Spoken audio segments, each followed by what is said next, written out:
All students, आज आप लोगों को द ह्यूमन बॉडी यानी मानवीय देह के बारे में आज आप लोगों को बताएंगे। मानवीय देह मतलब मानव शरीर वो विभिन्न प्रकार के कोशिकाओं से मिलकर बना होता है। इसलिए कोशिका को हम शरीर की संरचनात्मक और क्रियात्मक इकाई भी कहते हैं। कोशिका क्या होता है? कोशिका यानी शरीर की संरचनात्मक एवं क्रियात्मक इकाई को कोशिका कहते हैं। कोशिका द्वारा बहुत सारे कार्य किए जाते हैं, जैसे हुआ श्वसन क्रिया करना, सांस लेना हुआ, फिर डाइजेस्टिव सिस्टम यानी पाचन क्रिया, भोजन को पचाने का कार्य करना, फिर ग्रोथ में यानी वृद्धि होती है वो कोशिका द्वारा होती है, फिर उत्सर्जन होना, ये सारे कार्य कोशिका के द्वारा किए जाते हैं।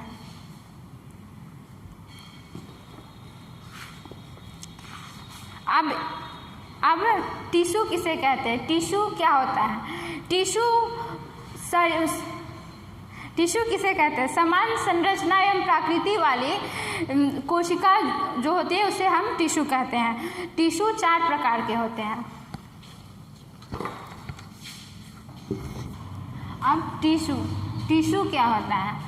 यानी उत्तक, जिसको हिंदी में उत्तक कहते हैं। टिश्यू यानी उत्तक उसे कहते हैं जिसकी जो समान संरचना एवं समान प्रकृति वाली कोशिकाओं के समूह को उत्तक कहते हैं। यानी एक प्रकार के जो कोशिका होते हैं, जिसका फंक्शन यानी क्रिया और जिसकी संरचना दोनों ही एक समान होती है, उसके ग्रुप को, समूह को हम टिश्यू कहते हैं।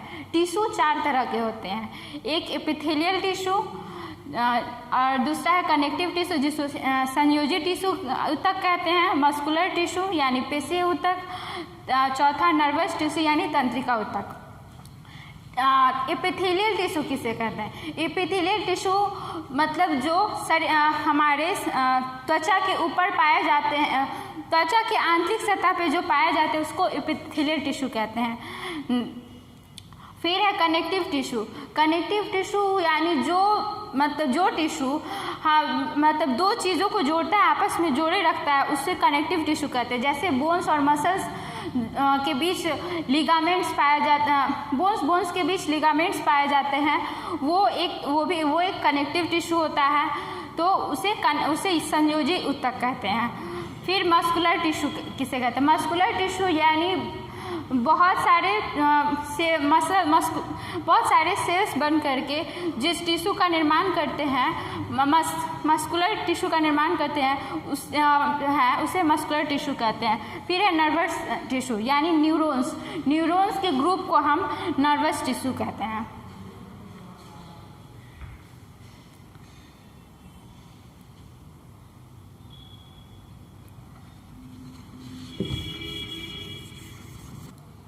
अब ऑर्गन किसे कहते हैं?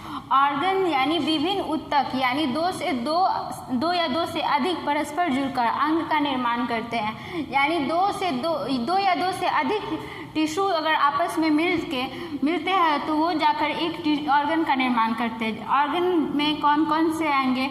ऑर्गन लंग्स हुआ, स्टमक हुआ, हार्ट हुआ, ये सब ऑर्गन्स कहलाते हैं।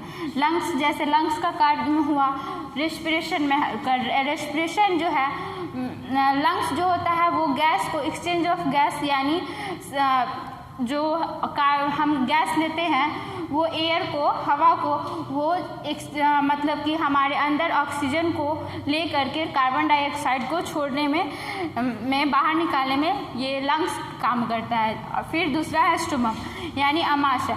अमाशय का काम होता है जो हम भोजन खाते हैं उसको पचाता है अमाशय में HCl पाया जाता है जो कि हमारे भोजन को पूरी तरह से पचाने में और जर्म्स को मारने में हेल्प करता है। इसलिए तो वो स्टमक एक हो गया ऑर्गन। फिर है हार्ट का काम होता है ब्लड को सर्कुलेशन, ब्लड का परिसंचरण होना। यानी जब हमारे पूरे शरीर से डिऑक्सीजनेटेड यानी अशुद्ध रक्त होते हैं उसको हमारे हार्ट तक पहुंचाकर फिर रक्त को शुद्ध करके हमारे पूरे शरीर में भेजने का काम हार्ट का होता है। ये एक ऑर्गन्स होता है।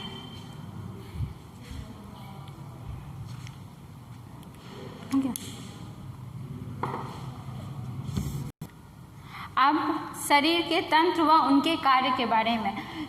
बॉडी सिस्टम यानी शरीर तंत्र क्या होता है। शरीर के विभिन्न अंग यानी ऑर्गन मिलकर के एक सिस्टम का निर्माण करते हैं। जैसे डाइजेस्टिव सिस्टम हुआ, डाइजेस्टिव सिस्टम, रेस्पिरेटरी सिस्टम और सर्कुलेटरी सिस्टम, ये सारे बॉडी सिस्टम जो होते हैं जिसे शारीरिक तंत्र कहते हैं वो 11 प्रकार के होते हैं। इसमें हुआ जैसे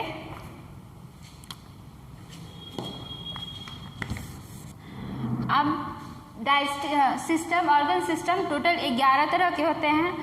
पहला है डाइजेस्टिव सिस्टम यानी पाचन तंत्र। दूसरा हुआ रेस्पिरेटरी सिस्टम। पहले डाइजेस्टिव सिस्टम यानी हम भोजन करते हैं तो भोजन का कैसे कहाँ पाचन क्रिया होता है, फिर कैसे कहाँ एनर्जी स्टोर होता है, उसका एक्सक्रीशन कैसे होता है, वो सब डाइजेस्टिव सिस्टम में आता है। फिर रेस्पिरेशन होता है, रेस्पिरेटरी सिस्टम यानी श्वसन क्रिया कैसे होती है, उसमें कौन कौन से ऑर्गन्स आते हैं यानी क्या अंग आते हैं, उसको श्वसन तंत्र कहते हैं।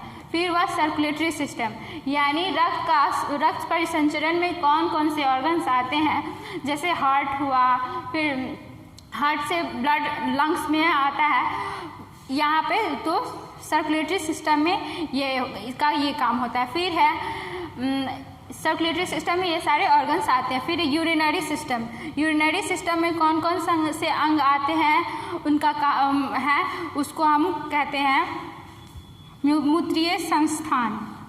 फिर हुए लिम्फेटिक सिस्टम जिसको हिंदी में लसीकीय तंत्र कहते हैं, इसमें लिम्फ नोड ये सब आते हैं। फिर है नर्वस सिस्टम यानी तंत्रिका तंत्र। फिर है एंडोक्राइन सिस्टम जिसको अंतःस्रावी तंत्र कहते हैं, इसमें बहुत सारे ग्लैंड्स आते हैं। फिर वह स्केलेटल सिस्टम यानी हमारे कंकाल में मतलब कि हमारे बोन्स के बारे में, हड्डी के बारे में, उसके बारे में बताया जाता है।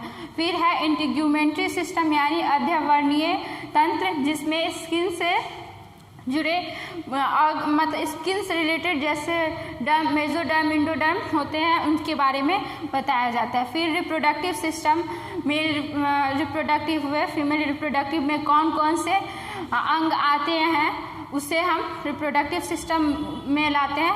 फिर वह मस्कुलर सिस्टम कितने तरह का होता है, उसमें कौन कौन से अंग आते हैं उसको हम मस्कुलर सिस्टम कहते हैं। आगे है हम डाइजेस्टिव सिस्टम के बारे में बताएंगे, इसके बारे में हम आप लोगों को कल बताएंगे।